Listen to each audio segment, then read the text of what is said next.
So welcome back to another gacha react, and this time we got your boy Glaive Kyo again, talking about Honkai Star Rail just solved its biggest problem ever. You all know I already do a full reaction about this.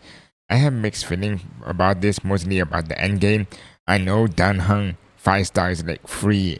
Oh yes, it is good, and it's good, like seeing your developer or your game giving out free characters and you don't have to pull anymore. That's good. And also it's limited. And also he's strong. Bro, he's like a shielder plus a support. Like Honkai Star right now, it's like having two element or two type right now. You know what I mean? Yeah. Yeah. I have my thoughts on this. So let's see what Glaive wants to say. 0.6 special program aired a little while ago, and the community reaction has been overwhelmingly positive across the. Of course. Like nobody wants to see the problem side or anything, especially the end game. Nobody wants to see that. They just see, oh, let's go, free limited characters, 10 out of 10 live stream. Board, from dedicated creators to casual players, the consensus is that it was one of the best live streams the game has ever had, which, if you have been following the community for a while, is a familiar title often held by whichever live stream. You know, I think that's just my opinion. I think most people keep saying like this is the best gacha live stream or best Honkai Star live stream or update ever, is because Honkai Star been having bad update, bad after bad after bad update, and right now we just finally got like a better update than before. They said it's the best one. You know what I mean? So it's like your live stream is just like this grade level, like really bottom, and just one update, it just go boom, and they be like, wow, best live stream ever. Stream happens to be the most recent one. I think it's like a decent update ever. Like I think there's a decent. You could say it's a 7 out of 10 because of the end game, like new end game, pay to win, and also free limited character. The only thing I see, like you could say this is the best update ever, is the limited character. That is all I know. For the rest, it looks so mid. Best update Like ever. your regular Honkai Star update. This is peak. This changes everything. And while the excitement is certainly justified, even by the usual standards, there is something more interesting happening beneath the surface. When you look closely at what they announced and how they announced it, you begin to see the architecture of a masterclass in community management. So today we're going to break down the strategy behind the 3.6 live stream. We will look at how Hoyoverse used a calculated mix of generosity, smart narrative framing, and a balanced system of pressure and relief to address some of the community's biggest complaints head on. To see why this was so necessary, you know, to me, giving out free Dan Heng, giving out 5-star Dan Heng, it looks to me like the dev know they fucked up. So in order to cover up everything or cover all the bad patch like the high sleep and the power crab and HP inflation of the MOC, pure fiction or whatever, they just like, hey guys, look at this picture right here of free limited characters, free, and then people will be like, oh my god, best dev ever, and they just ignore the fact they have HP inflation and everything. You know what I mean? And also, I just remember one more. They just like, hey guys, are you guys thinking about quitting Honkai Star like Box 2 thing, making that video like quitting Honkai Star, where you don't want to miss out the new permanent game mode. Yes, new permanent game mode coming to the next patch, not this patch. We don't care about this patch. We already get free Dan Heng, right? So wait one more patch, wait one more version. Yes, wait one more. How is that like? 4 weeks or 6 weeks. Yes, wait those 6 more weeks until you get the free good thing. This is like literally FOMO. Like legit. This is FOMO.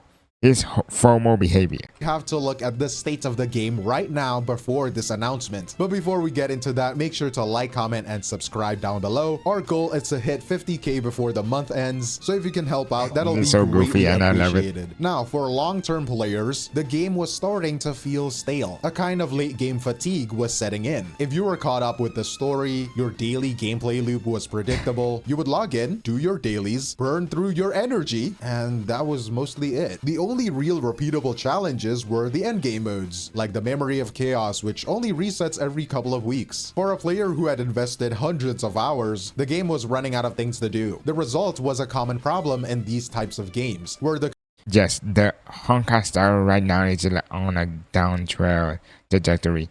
You could say like, I could say like, I'm not having fun with the game anymore because you're not playing the game like legit. This is all you do. You just press button, this autoplay button, and the game play for you. And this is so bad. Like this is so bad because even in the end game, you're still gonna use this and get the same result when you can when you still play, like when you manually play the game, which is opposite from the last or before or 1.x. Literally, you have to play on your own. You cannot rely on this autoplay button because you take skill and knowledge about the boss. Right now, you just turn this on, the boss clear everything so easily.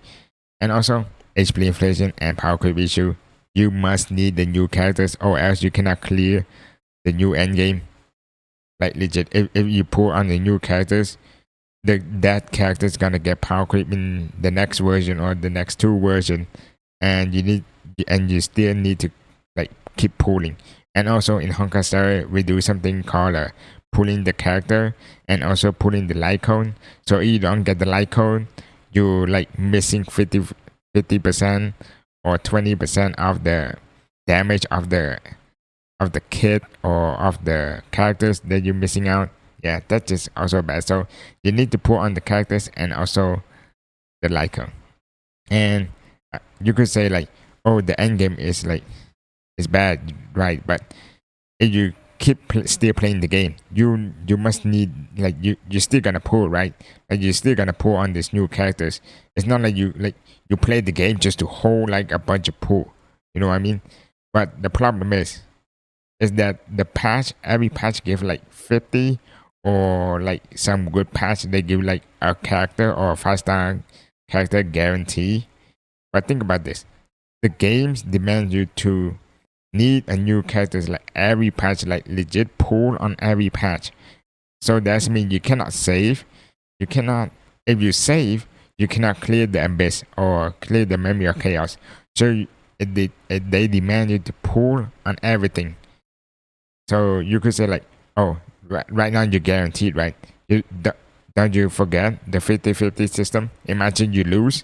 So if you lose, that's delay you another patch, which means that you cannot clear the endgame again because you lose the 50-50. So you need to win and also keep pulling the whole time. The endgame is clearable, right? No, it's not clearable. Think about Super Break or Dot Team without High Iceland. I cannot clear my Dot Team comfortably like last time because of like HP inflation and power creep issue. You need High Iceland in order to clear it. Or maybe without High Iceland, it took you like 10 cycle or more, or even you cannot even clear.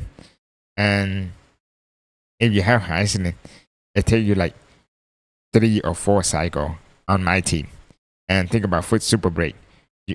Like Super Break is like literally that. Super Break used to be the top meta team.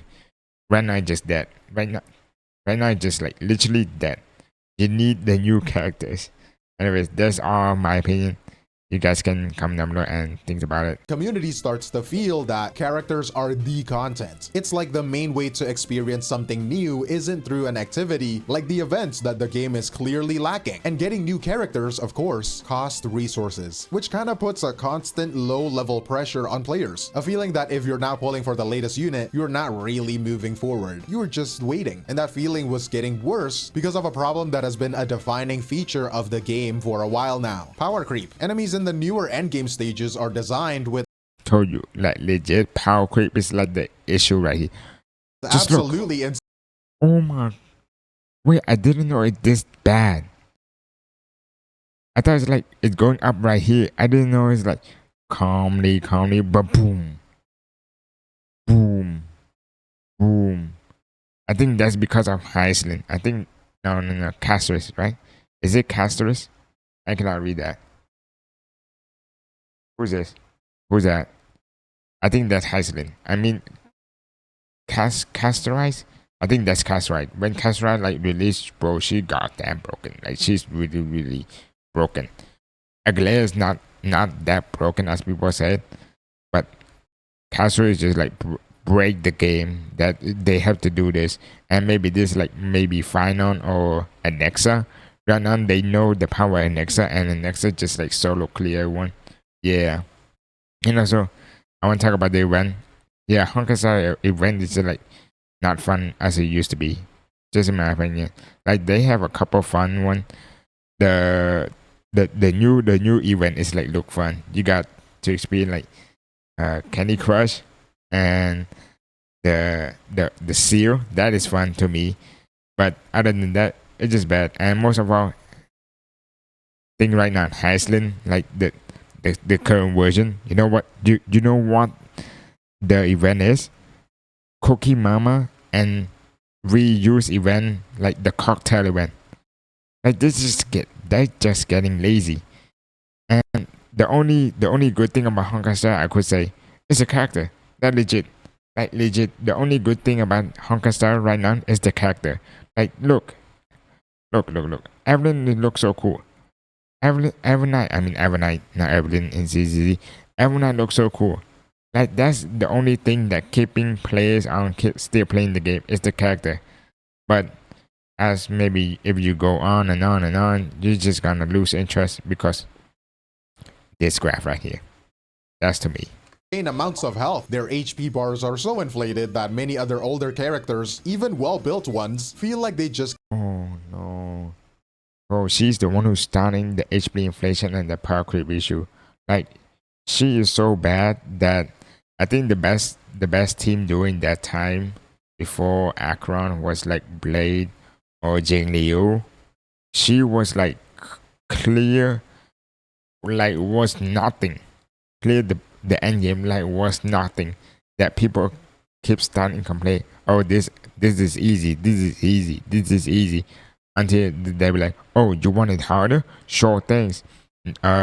We don't fix the kit or like adjust the balancing of the character. We're just gonna add HP inflation and power creep issue. WDEF. And seeing Akron, like Akron literally cannot clear anymore. Don't bother even trying, or you use 10 cycle. Can't keep up. This again circles back to that pressure, a feeling that you need the newest character because they're the only ones designed to handle these new bloated health pools. So you have this combination of factors, right? A lack of new activities, the pressure to pull for characters, and a sense that your old favorites are getting left behind. This context is crucial. The version 3. Yeah, just treat what Glaive just said and the past minute that I just said like a bunch of jabs the fast. That is literally the summary. Like literally that's the summary.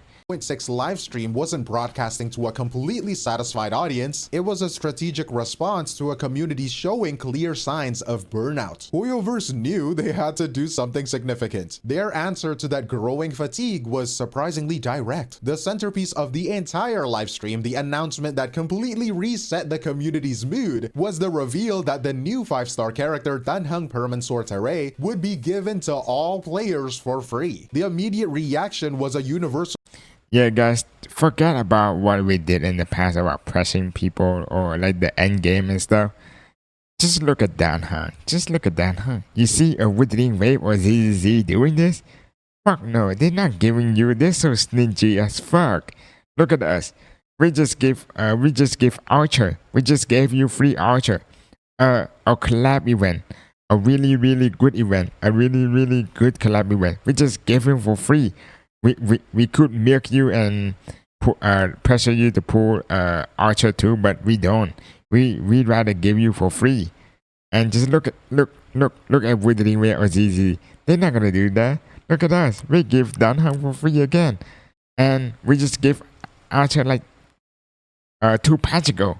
Look, we're so generous. Yes, we're so generous. Celebration. Fuck This isn't the bro. first time we have seen this kind of generosity either. Not too long ago, we got the incredible collab character Archer completely for free. So this move feels like Hoyoverse is doubling down on rewarding its player base. In a gacha game, a free 5-star is a huge deal, representing tangible economic relief. This means players can save the stellar jades they might have been hoarding for weeks. Dan Hung gotta get a power creep like pretty soon, like legit in the next 2 patch or 3 patch. Just look at your doctor L ratio. Nobody using bro anymore. Like legit, nobody using bro anymore. And Archer could gonna get power creep in the 4.0 or 4.1. Immediately easing that pressure to pull we were just talking about. The way they announced it though is what made it so brilliant. The reveal was more than a bullet point on a feature list. It was framed as the emotional climax of a story segment. It was tied directly into Dan Hung's character development, presented as his resolve to do whatever it takes to protect the Express. And by doing this, they transformed a single reward into a meaningful story beat, forging an emotional connection that is far more powerful than a simple login bonus. But on a purely strategic level, this giveaway is a powerful tool to retain veterans and give new players an incredible head start. But the type of character they give away is the new player, they must put on everything. Think about this. Actually, never mind. I think new player getting a W because they don't have to fucking waste a bunch of pulls on building team and spend all your time building those artifacts. They just pull on the new character and they just clear the end game easily. The most important detail. The new 5-star Dan Hung is a preservation character, a defensive unit, or a shielder. These sustain characters are pretty essential for clearing. Who's that? The Gambler Man? The Gambler Man, yeah, the Gambler Man got a power creep, yeah. Bye-bye, bro. Bye-bye, who's that? Aventurine? Who? Aventurine who? Bro, literally, Dan Hung literally do the same thing as Aventurine, but better. Follow-up attack, more damage, and also bring up your DPS in the next turn. And you need to bring Aventurine for when you get a better version. You know what I mean? So all the things that you just build on Aventurine and all the time you spend on investing on him, the game's most difficult content. So by giving everyone a powerful sustain unit, Hoyoverse was proactively equipping the entire player base for the more defining content they were about to introduce. It was a calculated move to lower the frustration of a future difficulty spike before it even arrived. The reception for the patch's other 5-star, Evernight, is where things get a little bit more interesting. On the surface, Evernight was the subject of immense hype. This is the long-awaited evolution of March 7th, a character every single player has to start of their journey. The emotional investment from the community is huge, but once people looked past the design and started analyzing her actual abilities, the excitement got a little bit more complicated. This is the classic split between meta and passion. From a meta perspective, Evernight appears to be very niche. She isn't a general purpose powerhouse you can slot into any team. Her kit seems designed to support a very specific hot take. I think this is just my take. I put rifles over meta, legit. I don't care about meta wise. I don't care about anything. I put on the characters because I love it. But in Honkai Star, it's different. You pull for metas. If you don't pull for metas, you go fuck yourself. You cannot clear the end game without pulling metas. playstyle. Oh yeah, forgot. You had to pull every character. Which led to a key criticism, the concern that her full potential is locked behind another premium pull. In my opinion though, this creates a fascinating and player-friendly dynamic. Think about the psychology of it. Hoyoverse just gifted you an objectively powerful, meta-stable character for free. What does that do? It liberates you. The pressure is off. Your account's core needs are met by this incredible gift. This gives players the freedom to pull for a character not out of necessity, but out of pure passion. Waifu over meta, guys. Oh my god. It is a wonderfully balanced approach that benefits everyone. They earn maximum good. Guys, listen to me. This is not pre-watch. I don't know why Glaive Kyo keeps saying the same thing as me. And also, I think every night, I think you need the new character Cyrene. I think pretty sure Cyrene is like an ice remembrance or harmony or something. Yeah, you need Cyrene too. well with a free character, while empowering players to spend their save resources on a character they're emotionally invested in. I think it is a smart strategy that keeps the player base happy and the game healthy. But after that, we gotta talk about the new ecosystem. First, a new source of immense pressure was introduced, a permanent endgame mode called Anomaly Arbitration. This is the new pinnacle of difficulty, and to even unlock it, you have to have already mastered all. Just like I predicted, So you need to clear your Memory of Chaos, your Pure Friction, and your Apocalypse Shadow. So you need to max clear them in order to participate. Like legit to participate. So if you cannot pull the new characters, just like I said before, you cannot clear or participate in the new endgame. So the endgame is basically made for whales and somebody who spend money in the game. And imagine if you clear, and your Apocalypse Shadow like missing 1 star. Yeah, you cannot. Yeah, sorry guys. Put on the next banner right now. Yeah, put the characters.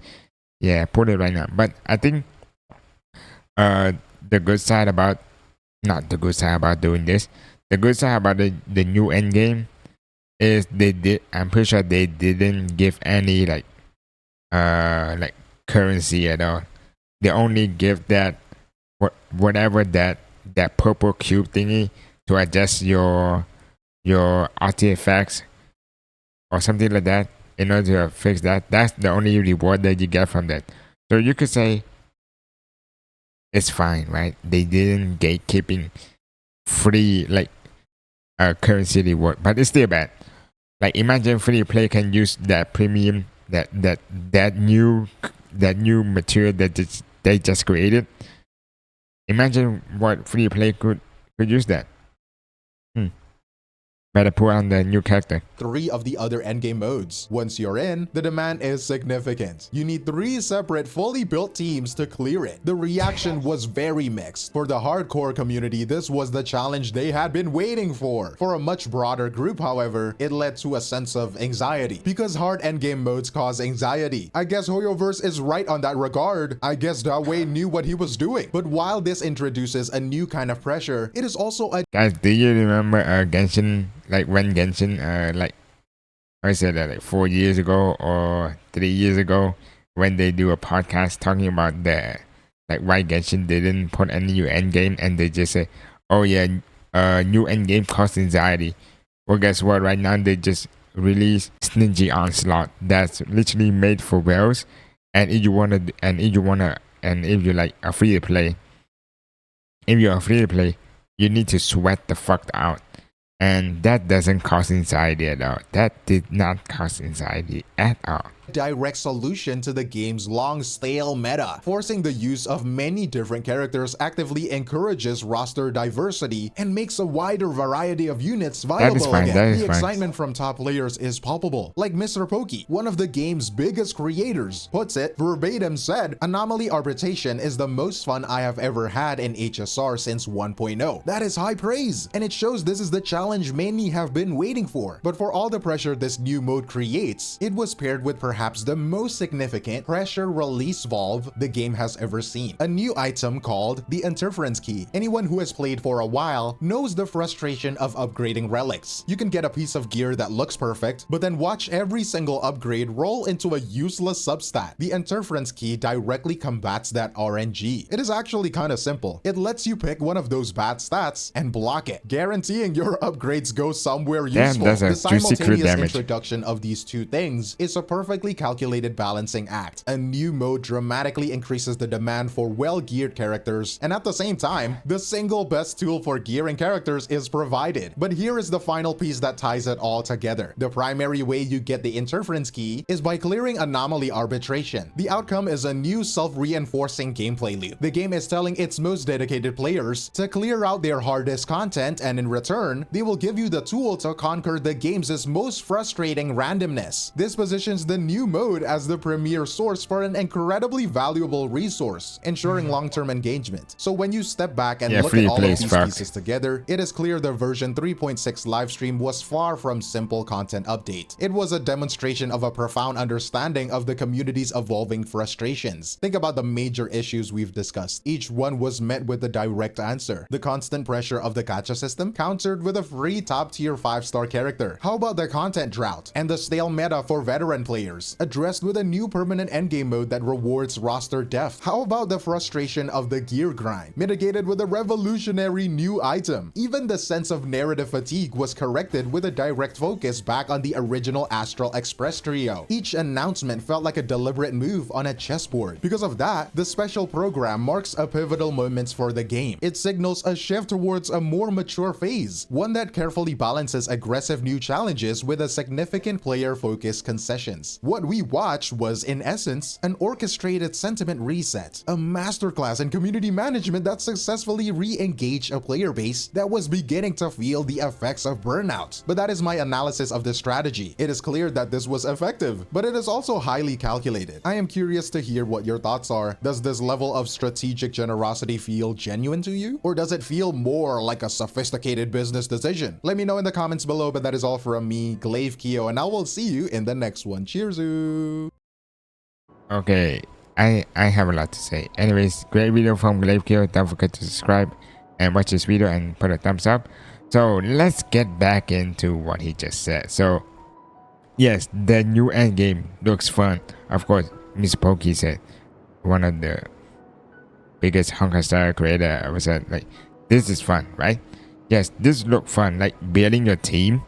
And you can, like, veteran players could say, oh, this is good, I can try a bunch of my team that I just have in my roster, right? But think about it. Think about this. You know, Honkai Star Rail endgame right now, you need the newer characters and everything. Like, you need the premium, that the on banner right now, the 3.x and your 2.x and 1.x is all trash. So technically, those 3 teams is like you must need or have a character, the new characters onto your old team. So yeah, still bad, you know what I mean? Well, it's fine. I'm gonna try this personally to myself. Let's see if my super break can clear this. Like, you can see the dev literally, I'm pretty sure the devs show they using super break, which is a joke because super break right now is a fucking joke. So maybe I will try my super break and my dot team without Iceland, and maybe Acheron team, since like she's the most broken ass character of them all before everything this just happened. And probably try my Jinryu with her light cone, which is her fucking light cone is not good for her anymore. Yeah, it's just funny. It's just funny how, like, the dev things, like, they did the new end game, they did everything. There's so much predatory stuff, like the power creep and the stale, like the stale event that's not fun anymore, and a bunch of like fest of the story. You know what I mean? Like, it's just so bad. Nobody's like, I'm pretty sure like Honkai Star Rail, like content creator or CC or videos, it's just going downtrend. To me, I'm not getting Honkai Star like a lot of views compared to my Genshin videos, even though I didn't cover Genshin like games or gameplay inside my channel, but I played before and I cover it, and also getting more views compared to my Honkai Star. So maybe the dev know that, and the dev like, hey guys, look at Dan Hang, he looks so cool, and freshy, and come and play back right now. So this is gonna like bring back some players, but most veteran player or someone who's like really fed up with, because they didn't even fix the problem yet, and they're just like solving the problem with just like giving a free reward for a small period of time, but they did not fix the big part. You know, like this, like, think about this Honkai Star like problem, a big bowl right here, and they just like solve this small circle right here. So what do you think? Most people are not gonna come back because they didn't fix all the problem yet. Like if you fix 50 and moving like going again moving forward to fix all the problem, that's good. Players gonna believe you and gonna come back to your game. But they did not.